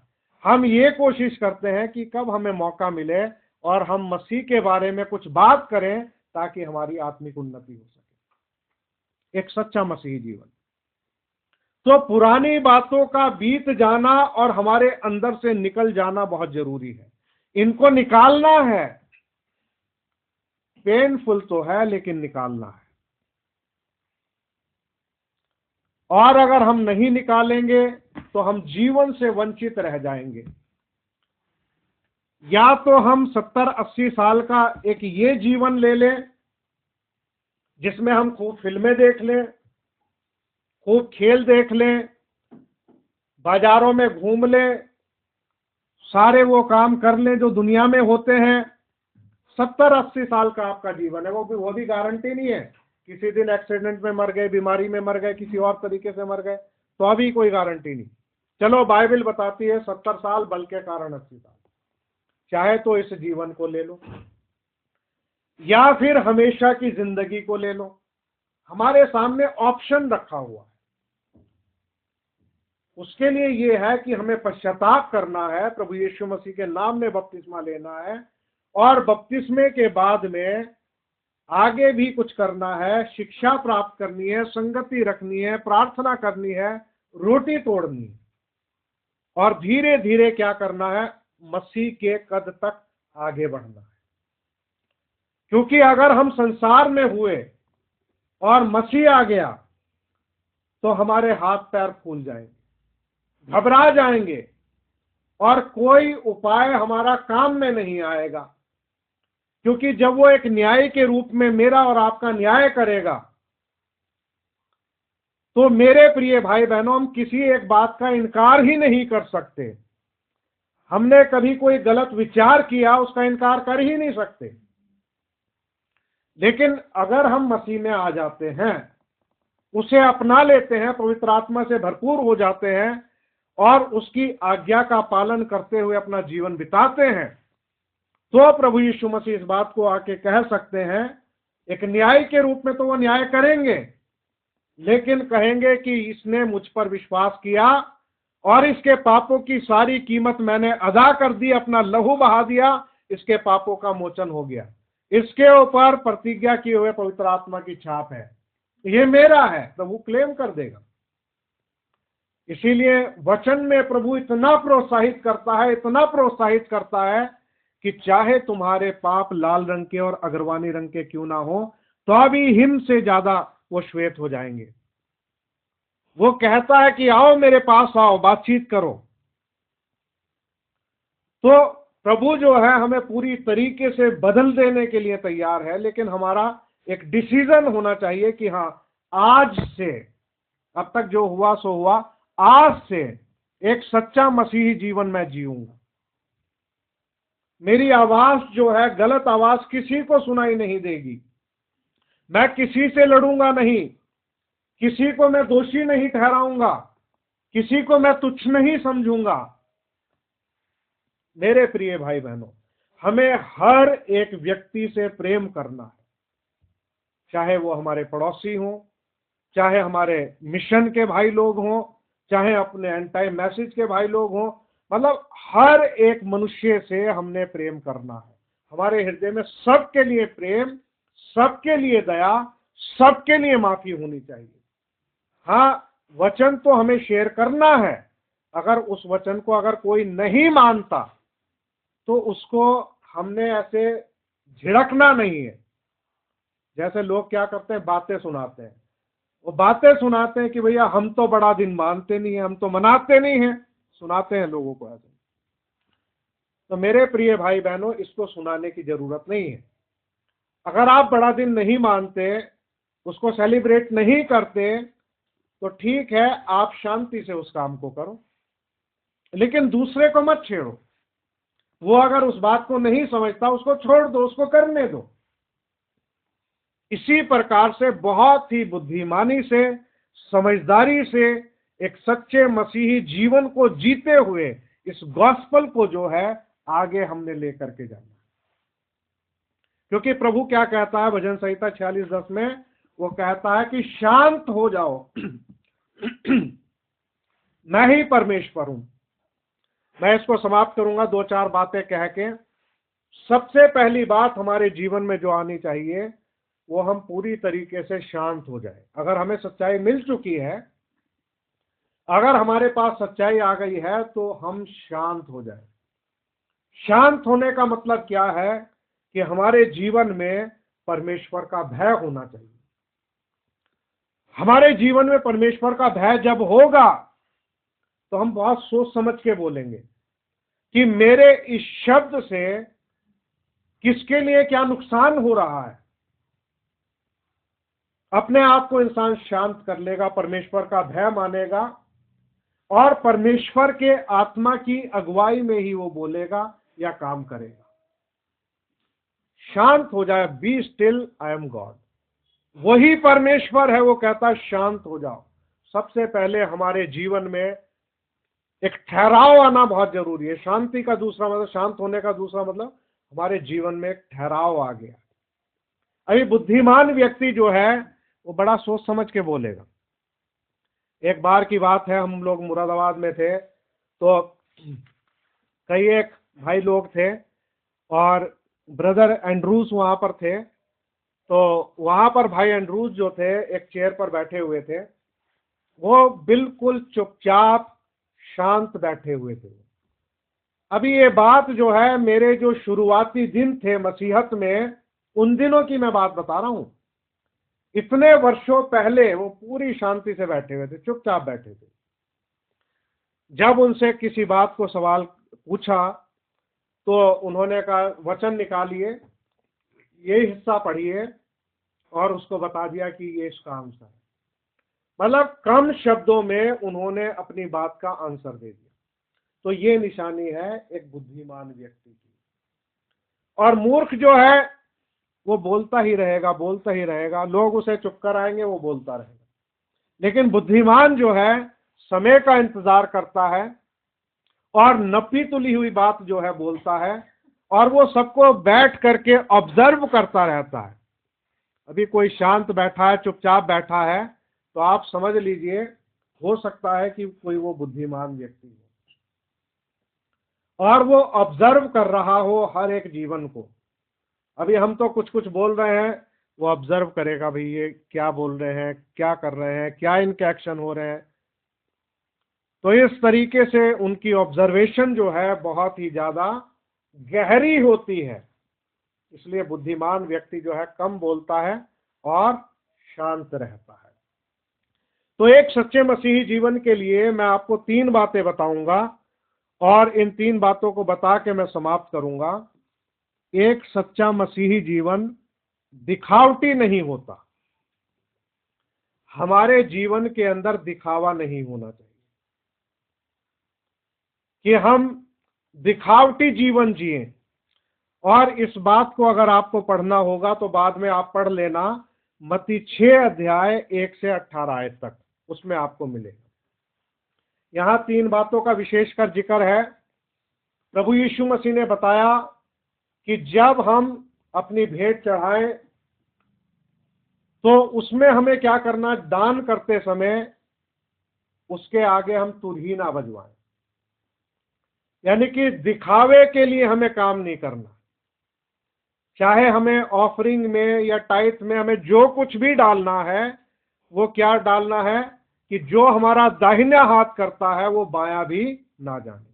मतलब इस बात से मैं आपको ये नहीं सिखा रहा हूं, क्योंकि आप पहले इन बातों को जानते हो कि ये ऑफरिंग की कोई बात हो रही है, लेकिन इसमें मैं आपको ये बता रहा हूं, प्रभु यीशु मसीह बता रहे हैं कि दिखावा नहीं करना। पहली आयत में आप पढ़ोगे कि अपने काम जो है धार्मिकता के दिखावे के लिए मत करो। तो एक तो ये बात है कि हमें दिखावे के लिए नहीं करना है। जैसे ऑफरिंग हो गई, लोग दिखावे के लिए भी डालते हैं और छिपा के भी डालते हैं, किसी को पता ना चले। उपवास रखते हैं, बहुत से लोग दिखावा करते हैं, पहले ही डिक्लेयर कर देते हैं कि हर थर्सडे या हर फ्राइडे हम तो उपवास रखते हैं, हर मंगलवार हम उपवास रखते हैं। भाई आप क्यों डिक्लेयर कर रहे हो? प्रभु यीशु मसीह ने क्या कहा, जब तू उपवास करे तो तेरा मुंह बना न रहे और अपने मुंह को धो, सिर पे तेल मल, ताकि तेरा पिता जो स्वर्ग में है वो तुझे उपवासी जाने। क्योंकि रिवार्ड कौन देगा? जो गुप्त में देखता है। इसलिए वो ये चाहता है कि हम इन कामों को दिखावे के लिए ना करें। एक प्रार्थना हो गई, उपवास हो गया और आपके ये ऑफरिंग हो गई। और भी बहुत सारे काम हैं जो लोग दिखावे के लिए करते हैं। तो एक दिखावटी जिंदगी जो है वो सच्चे मसीही जीवन को प्रकट नहीं कर सकती, क्योंकि दिखावे में क्या है, तुरही ज्यादा बचती है, शोर शराबा ज्यादा होता है कि भैया मैं तो इतनी बार दुआ करता हूं। ये सब कुछ दिखाने के लिए नहीं करना है। हाँ, एक समझदार इंसान जो है वो साइलेंटली, खामोशी के साथ इस बात को दूसरों की उन्नति के लिए शेयर कर सकता है कि भाई आप प्रार्थना कैसे करो, आप उपवास कैसे रखो, आप ये काम कैसे करो। वो शोर शराबा नहीं होता उसमें, लेकिन वो एक मसीही जीवन जीते हैं। लेकिन वो कैसा होता है? साइलेंट होता है। प्रभु भी इस बात को जानता है, वो व्यक्ति भी जानता है कि वो दिखावे के लिए काम नहीं कर रहा। और दिखावा करने वाले लोग क्या होते हैं? चूक जाते हैं। एक बहन थी, संस्थाई मंडली की थी, तो वो हर फ्राइडे के दिन वो जो है उपवास रखा करती थी और उसने डिक्लेयर किया हुआ था कि और उनकी सास भी बोलती थी कि भाई हमारी बहू तो जो है फ्राइडे के दिन उपवास रखती है, ऐसे वो बोलते थे। फिर उसके बाद में क्या हुआ, फिर वो उपवास नहीं रखती थी, ऐसे भी दिन आए। अभी क्या है कि जो लोग पुराना किसी को बता दिया तो वो क्या सोचेंगे कि आज उसका उपवास होगा। तो जो काम आप नहीं कर सकते उसको कहने की जरूरत नहीं, चाहे आप रख सको या ना रख सको, आपको कहने की जरूरत ही नहीं। और उसके बाद में क्योंकि जो विरोधी लोग जो हैं वो आपके उस दिखावटी जीवन को बहुत ज्यादा उछालते हैं और आत्मिक रीति से बहुत ज्यादा नुकसान होता है। क्योंकि बाइबल के अंदर एक बात लिखी है सबोपदेशक में, एक पापी बहुत भलाइयों को नष्ट करता है, एक पापी बहुत सारी भलाइयों को नष्ट करता है।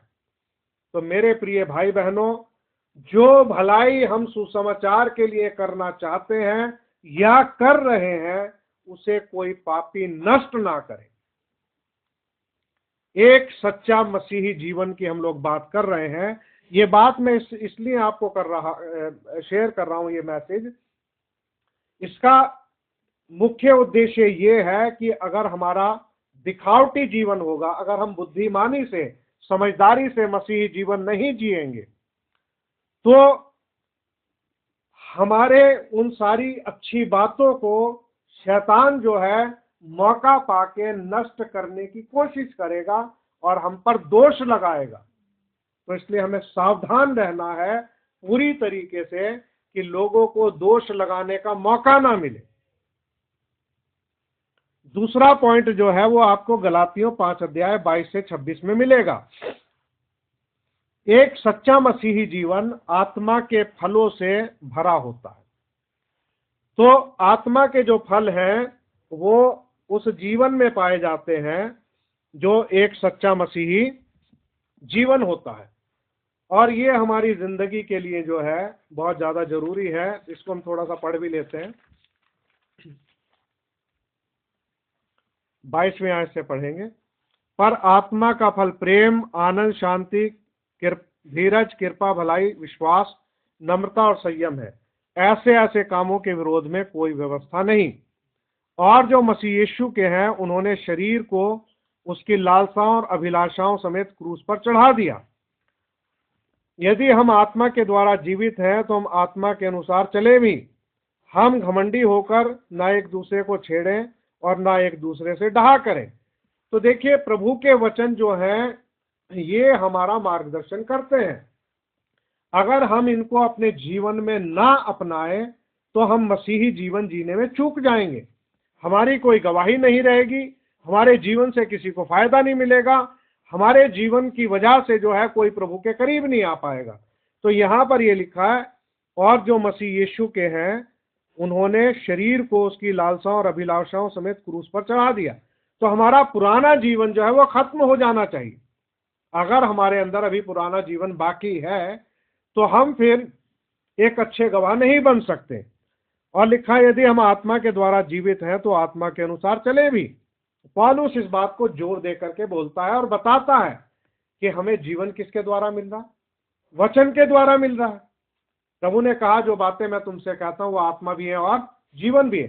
तो इस वचन के द्वारा हमें जीवन मिल रहा है। यदि हम आत्मा के द्वारा जीवित हैं तो आत्मा के अनुसार चले भी, तो हमें इस वचन के अनुसार चलना भी पड़ेगा। जब हम इस वचन के अनुसार चलेंगे तो लिखा, हम घमंडी होकर ना एक दूसरे को छेड़ें और ना एक दूसरे से डहा करें। आज मसीही जीवन में ये सब चीजें पाई जाती हैं।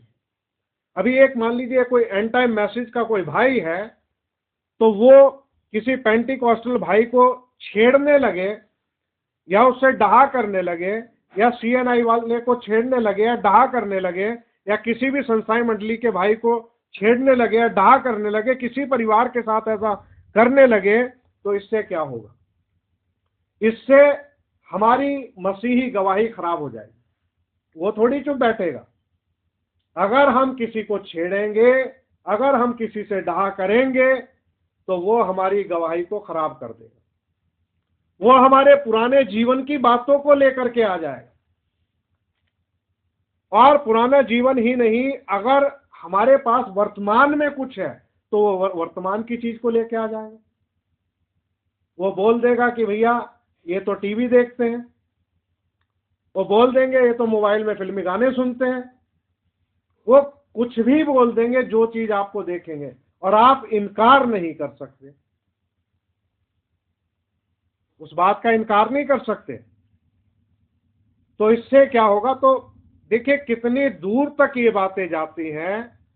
आत्मा के फल हमारे अंदर होना चाहिए कि हम क्या करें, प्रेम करें, ना कि किसी से डहा करें।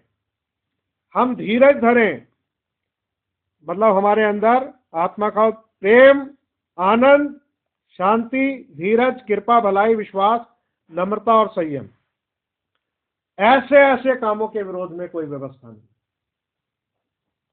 तो एक सच्चे मसीही जीवन में आत्मा के फल होने चाहिए।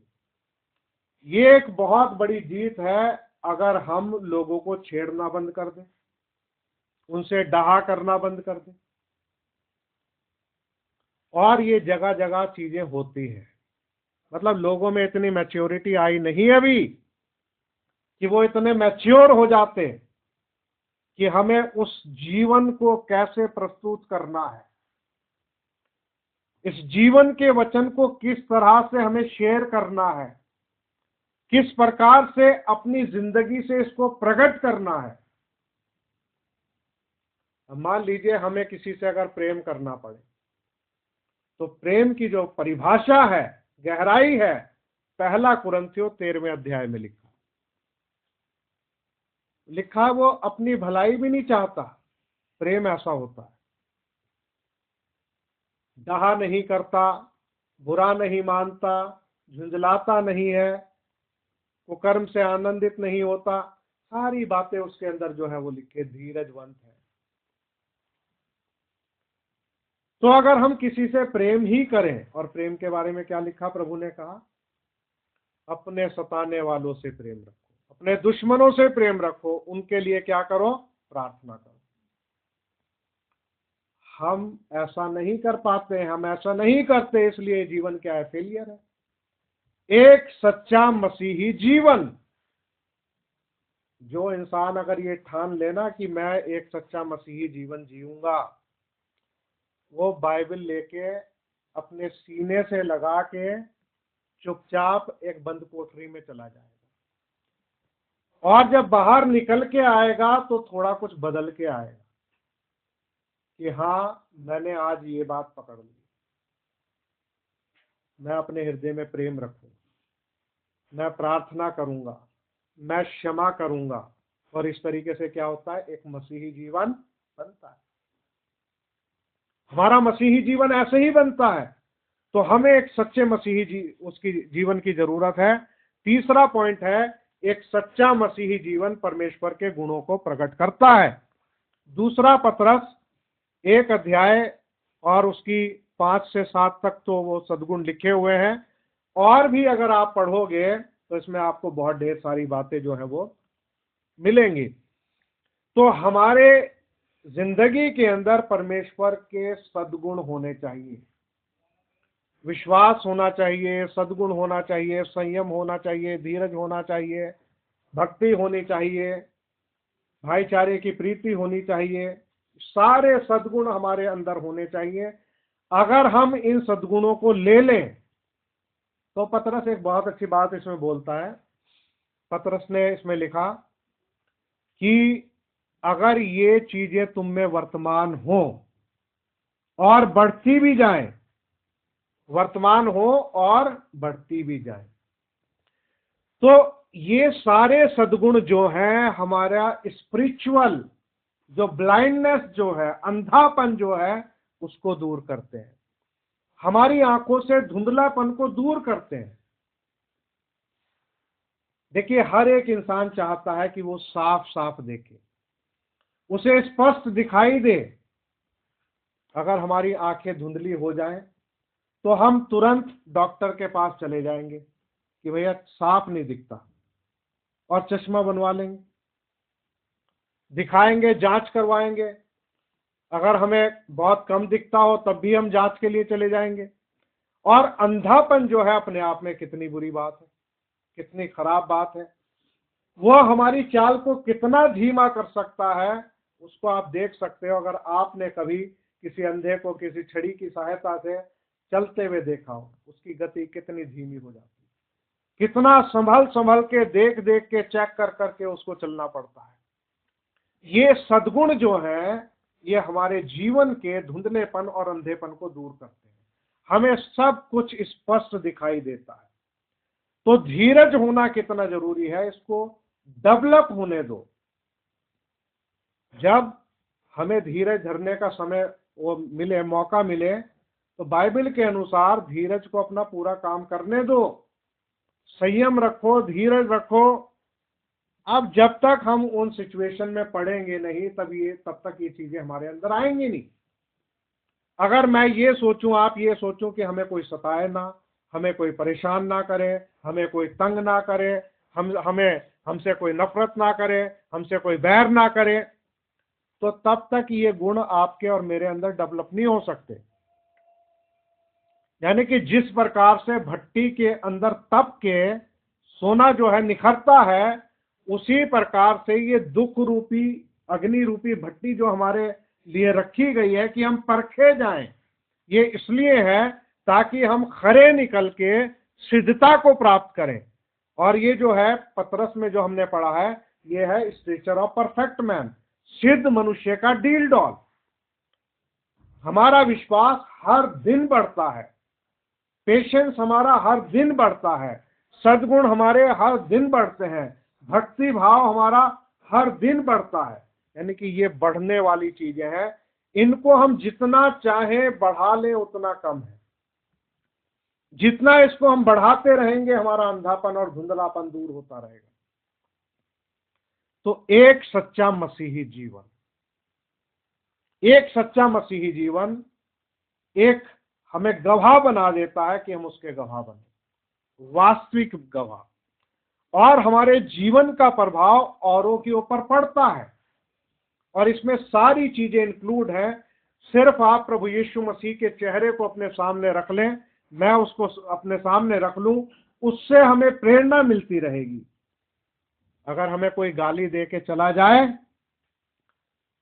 तो गुस्सा होने से अच्छा यह है कि प्रभु के चेहरा देख लो कि क्या हमारे प्रभु यीशु मसीह को कभी किसी ने गाली दी? हाँ भाई, गाली दी, वचन में लिखा है गाली दी। उसने क्या किया? वो गाली सुन के गाली नहीं देता। तो हर एक चीज को, हर एक दुख को, हर एक तकलीफ को, हर एक सताए जाने को, हर एक दोष लगाने को, बातें कहने को, अगर मान लीजिए आपको और मुझे कोई शैतान बोल दे तो आप क्या करोगे भाई? कितना बुरा लगेगा। मैं सोचता हूं कि मरते दम तक आप भूलोगे नहीं उसने मेरे को शैतान कहा था, मरते दम तक नहीं भूलोगे। ये मतलब ऐसी शब्द है ये। प्रभु यीशु मसीह को भरमाने वाला कहा, ये भरमाने वाला है, लोगों को भरमाता है, ये शैतान है, ये बालजबूल है। ये सारी बातें प्रभु यीशु मसीह को बोली गई, सारी बातें बोली गई प्रभु को। तो प्रभु यीशु मसीह ने क्या किया, कैसे जवाब दिया? अब अगर प्रभु यीशु मसीह हमारे अंदर आएगा तो क्या वो अब जवाब देगा? अगर उसने पहले सह लिया तो हमारे अंदर आके जब वो रहेगा तब भी वो सहने की शक्ति देगा हमें। बस हमें वचन से क्या लेनी है? प्रेरणा लेनी है। तो ये है एक सच्चा मसीही जीवन। अब बाइबल में लिखा है कि परमेश्वर की जो निगाहें हैं वो पृथ्वी पे लगी रहती हैं, भले बुरे दोनों को देखती रहती है, निरंतर देखती रहती है। और निचोड़ भी सुलेमान ने क्या दिया सबोपदेशक में कि परमेश्वर का भय मान, है ना, और क्या कर, पढ़ ही लेते हैं पूरी आयत सबोपदेशक में। 12वां अध्याय है, किसी को मिल जाए, लास्ट में है वो आयत। एक मिनट।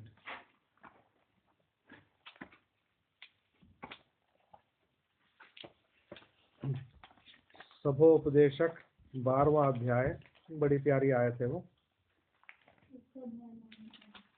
कितनी आयत है? अच्छा, उसकी 13वीं आयत है, सभोपदेशक 12 की 13। इसको देखिए, सब कुछ सुना गया, अंत की बात यह है कि परमेश्वर का भय मान और उसकी आज्ञाओं का पालन कर, क्योंकि मनुष्य का संपूर्ण कर्तव्य यही है। क्योंकि परमेश्वर सब कामों और सब गुप्त बातों का, चाहे वे भली हो या बुरी, न्याय करेगा। तो परमेश्वर सब भली और बुरी बातों का क्या करेगा? न्याय करेगा। क्योंकि मनुष्य का संपूर्ण कर्तव्य यही है, परमेश्वर का भय मान, उसकी आज्ञाओं का पालन कर। हमें करना क्या है? हमें ये करना है, एक सच्चा मसीही जीवन हमें इसी संसार में जीना है और मसीह के लिए जीना है। और उसके लिए हमें क्या चाहिए? वचन से भरपूर होते जाना है, अपने आप को साइलेंट रखना है, प्रभु से बुद्धि मांगनी है, और इस प्रकार से हम साइलेंट रह करके एक मसीही जीवन जी सकते हैं, उसके वचन को कामों के द्वारा प्रकट कर सकते हैं। प्रभु यीशु मसीह आपको आशीष दे। आइए हम अपने स्थानों पर खड़े हो जाएं और दुआ में चले जाएं। प्यारे अनुग्रहकारी दयालु स्वर्गीय पिता, आपका हृदय से धन्यवाद देते हैं प्यारे प्रभु जी, अपने सभी भाई बहनों के लिए जो लोग प्रभु यीशु मसीह आपके नाम में यहाँ पर आए, जो लोग फोन के माध्यम से जुड़े, और प्रभु उनके लिए भी धन्यवाद देते हैं कि जो भाई बहन बाद में प्रभु ऑडियो के माध्यम से इसको सुनते हैं। प्यारे प्रभु, आज के संदेश से प्यारे प्रभु जी हमें आत्मिक लाभ मिला है प्रभु, इसके लिए हम धन्यवाद देते हैं। और हमारे मसीही जीवन के लिए प्यारे प्रभु जो जरूरी बातें हैं प्रभु खुदाबंद, उसमें से कुछ बातों को प्रभु शेयर किया गया है प्रभु जी। आपसे हम ये प्रार्थना करते हैं और मांगते हैं प्रभु कि हम लोग एक अच्छा मसीही जीवन जी सके प्रभु, जिसमें प्यारे प्रभु यीशु मसीह सच्चाई हो। प्यारे प्रभु जी, आपके पवित्र आत्मा से हम परिपूर्ण हो, आपके गुणों को हम प्रकट करें, और प्रभु यीशु मसीह होने दे कि दिखावे के लिए हम कोई काम ना करें प्रभु जी। आपस में एक दूसरे से प्रेम रखें प्रभु जी। हम प्रभु यीशु मसीह आपके आगमन का इंतजार कर रहे हैं प्रभु। आपसे विनती करते हैं कि हम पर अपना अनुग्रह करें, दया करें, हमारे भूल चूक अपराधों को आप क्षमा करें प्रभु।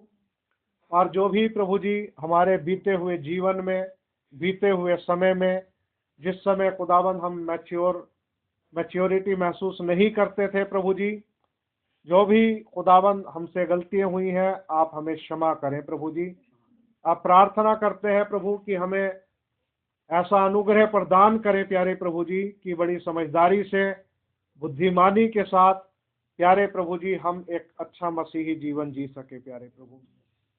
और प्रभु यीशु मसीह होने दें कि हमारा जीवन प्यारे प्रभु यीशु मसीह हर देखने वाले के लिए प्रभु एक प्रेरणा दे सके प्यारे प्रभु। इसलिए प्यारे प्रभु अपने गुणों से हमें भरे प्रभु, और हमें पेशेंस दे प्रभु, और हमें शांत करें, पवित्र आत्मा की अगुवाई में हमें चलाएं प्रभु, कि हम आपके आत्मा के अनुसार चल सके और आपके आत्मा के अनुसार हम जीवित रह सके प्रभु। हमारी मदद करना प्रभु जी।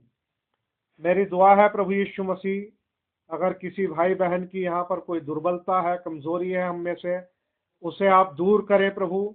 अगर कोई परेशान है प्रभु तो उसकी परेशानी को दूर करें प्रभु जी। और खुदाबंद अगर किसी को चंगाई की जरूरत है तो आप अनुग्रह करें, उसे भला चंगा और स्वस्थ करें प्यारे प्रभु। अगर किसी को बुद्धि की घटी है, मैं दुआ करता हूँ प्रभु अनुग्रह करें कि वो लोग प्रभु आपसे बुद्धि मांगे प्रभु यीशु मसीह, क्योंकि आप देते हैं प्रभु जी। और हम चाहते हैं कि एक कलीसिया के रूप में प्रभु हमारे पास आपकी बुद्धि हो और आपका मार्गदर्शन हमें मिले प्रभु। और प्रभु जी हम दुआ करते हैं अपने लिए, सभी के लिए प्रभु जी कि हमारे जीवनों में खुदावन जिन जिन क्षेत्रों में काम की जरूरत है प्रभु, आप हमारी जिंदगियों के उन क्षेत्रों में काम करें प्रभु। और खुदावन हमारी सारी दुर्बलता कमजोरियों को आप दूर करें प्रभु जी। अपने वचन के द्वारा आप अपने आप को हम पर प्रकट करें और हमारी कमजोरियों को भी निरंतर प्रकट करते रहें। जब जब हम प्रभु आपके वचन को पढ़ें तो खुदावन होने दे प्रभु जी, हम कुछ ना कुछ ऐसी बात सीखें जो हमारे जीवन के परिवर्तन के लिए हो और जो हमें आगे बढ़ाने के लिए प्रभु सहयोग करे प्रभु जी। खुदावन प्रभु यीशु मसीह, मेरी दुआ है सब भाई बहनों को बहुत आयत से आप आशीष देना। हम प्रभु यीशु मसीह सारा आदर महिमा आपको देते हैं और अपने आप को आपके पवित्र हाथों में समर्पित करते हैं प्रभु, और आपसे मांगते हैं प्रभु आज के इस विषय के अनुसार प्रभु एक सच्चा मसीही जीवन जीने के लिए आप हमें प्रेरणा दें प्रभु और हमारी अगुवाई करें प्रभु जी। सबको बहुत आयत से आशीष देना प्रभु, और सबको आप संभाल के लाए हो। मेरी दुआ है जब वापसी में ये अपने घरों को जाएंगे तो आप इनको सुरक्षित पहुंचाना प्रभु, और बड़ी दया करना और इनकी अगुवाई करना प्रभु। इस प्रार्थना को प्रभु यीशु मसीह के नाम में मांगते हैं, आमीन। अब हमारे प्रभु यीशु मसीह का अनुग्रह अब से लेके हमेशा तक कुल ईमानदारों पर और इस छोटे से झुंड पर होता रहे, आमीन।